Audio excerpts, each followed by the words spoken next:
Mister ladies viewers அனைவருக்கும் வணக்கம். நான் டாக்டர் நித்யா, சித்தா பிசிஷியன். உணவு முறைகள்ல என்னென்ன உணவுகள் நம்ம சாப்பிடலாம், வெயிட் லாஸ் ஆகிறதுக்கும் சரி, இதயம் தொடர்பான வலிகள் இருந்தாலும், குடல் சுத்தமாகிறதுக்கு, மலச்சிக்கல் இல்லாமல் இருக்கிறதுக்கும், முக்கியமா ஈஸியா டைஜஷன் ஆகணும். அது மாதிரி அந்த சர்க்கரை நோய் இருக்கிறவங்களுக்கு இது ஒரு முக்கியமான ஒரு விஷயமா இருக்கு. இப்ப காலை உணவு என்ன சாப்பிடலாம், இல்ல இரவு நேரத்துல ஈஸியா டைஜஷன் ஆகக்கூடிய உணவுகளை என்ன சாப்பிடலாம். இதுல நிறைய பேர் இந்த பிளேக்ஸ் அவல் சாப்பிடலாமா அப்படின்னு கேக்குறீங்க. அவல் பொறுத்த வரைக்கும் நிறைய பேருக்கு நான் சொல்லக்கூடிய ஒரு விஷயம், சொல்லணும்னு நினைச்ச ஒரு விஷயம் என்னன்னா, தாராளமாக இது ஒரு சிறந்த உணவு. தாராளமாக இது சாப்பிடலாம். இப்ப மறக்காமல் யாரெல்லாம் தினம்தோறும் சாப்பிடலான்றதையும் நம்ம தெரிஞ்சுக்கலாம்.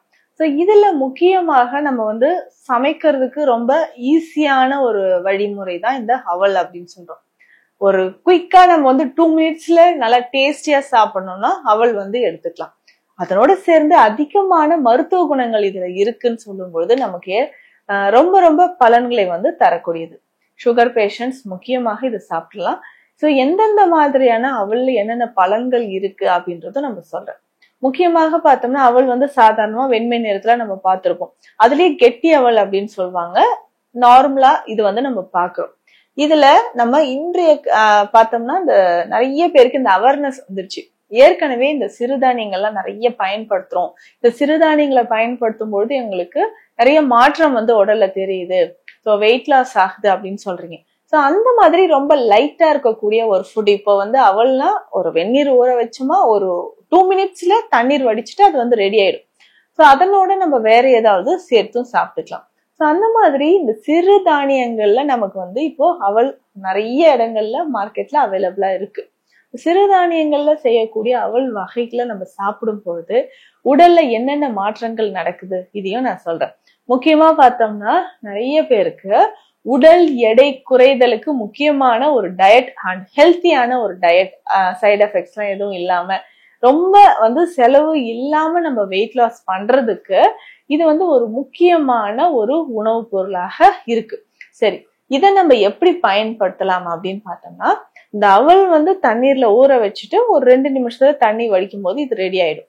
இதனோட நம்ம வெஜிடபிள்ஸ் ஏதாவது சேர்த்து நம்ம சாலட் மாதிரியோ இல்ல தாளிதம் பண்ணியோ நம்ம சாப்பிடலாம். முக்கியமாக இந்த சிறுதானிய அவல் அப்படின்னு சொல்ற ஒரு விஷயம் நம்ம உடலுக்கு நிறைய பலன்களை உண்டாக்குதுன்னு சொல்லலாம்.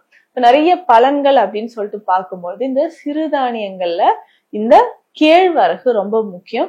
திணை, சாமை, குதிரைவாளி, வரகு, இந்த மாதிரி நமக்கு சிறுதானியங்கள்ல இருந்து அவல் வகைகள் நமக்கு கிடைக்குது.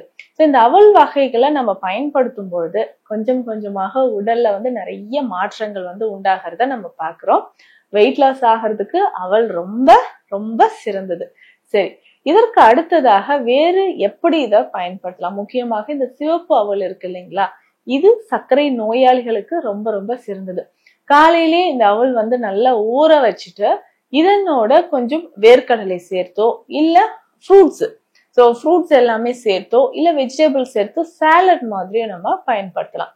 இன்றைக்குமே பார்த்தோம்னா இந்த அவல் பயன்படுத்தி இட்லி தோசைகள் செய்யறது, அடை செய்யறது, இது எல்லாமே சேர்த்து சாப்பிடும்போது நம்ம உடல்ல கொலஸ்ட்ரால் லெவல் குறைய ஆரம்பிச்சு உடலும் ஆரோக்கியமாக இருக்கும் அப்படின்னு சொல்லலாம். இரவு நேரத்துல நான் உணவு எடுத்துட்டேங்க, ஆனா ஒரு 2 மணி நேரம் பிறகு எனக்கு சரியான உறக்கம் இல்லை, டைஜஷன் ப்ராப்பரா இல்லை அப்படின்னு சொன்னீங்கன்னா இந்த அவல்ல உணவு செய்து நம்ம சாப்பிடலாம். இது ரொம்ப ஈஸியா தாளிதம் பண்ணியோ இல்ல லெமன் சேர்த்து நம்ம லெமன் ரைஸ் மாதிரியோ நம்ம பண்ணிக்கலாம். இல்லைங்க, பேசிக்கா நம்ம ஃப்ரூட்ஸ் அண்ட் வெஜிடபிள்ஸோட இதை சாப்பிட்டுக்குவோம் அவ்வளவுதான் அப்படின்னாலும் தாராளமாக இதை பயன்படுத்தலாம். குழந்தைகளை பொறுத்த வரைக்கும் இந்த சிறுதானிய அவல் அப்படின்னு சொல்ற விஷயத்த ரொம்பவே விரும்பி சாப்பிடுவாங்க. ஏன்னா இந்த அவலோடு சேர்த்து நம்ம தேங்காய், வெல்லம் இது எல்லாமே சேர்த்து சாப்பிட்டுட்டே வரும். அந்த மாதிரி சாப்பிடும்போது நம்ம உடல்ல மாற்றங்கள் அப்படின்றது நிறையவே தெரியும். நம்ம உடல்ல பிளட் நல்லாவே பியூரிஃபை ஆகும். உடல் சுத்தமாகறதுக்கும் குடல் பகுதியில இருக்கக்கூடிய கழிவுகளை வெளியேற்றவும் நமக்கு அவல் பயன்படுது. அதே மாதிரி மலச்சிக்கல் தொந்தரவு இருக்கிறவங்க முக்கியமாக இந்த சிவப்பு அவலை பயன்படுத்தலாம். ஸோ மலச்சிக்கல் தொந்தரவு இருக்கா, மறக்காம இந்த சிவப்பு அவலை இரவு நேரத்துல நம்ம பயன்படுத்திட்டு வரலாம். ஸோ இன்றைய காலகட்டத்துல நிறைய டிஷ்ஷஸ்ல வந்து நமக்கு அவல் சேர்க்கிறோம். ஸோ அவல் சேர்த்து செய்யக்கூடிய அந்த உணவு முறைகளுக்கு தனியான ஒரு டேஸ்டே இருக்கு அப்படின்னு சொல்லலாம். சரி, இதை தாண்டி கொலஸ்ட்ரால் லெவல் இருக்குங்க, எனக்கு வந்து ஹை பிளட் ப்ரெஷர் இருக்கு அப்படின்னு சொன்னா தாராளமாக நம்ம இதை பயன்படுத்தலாம்.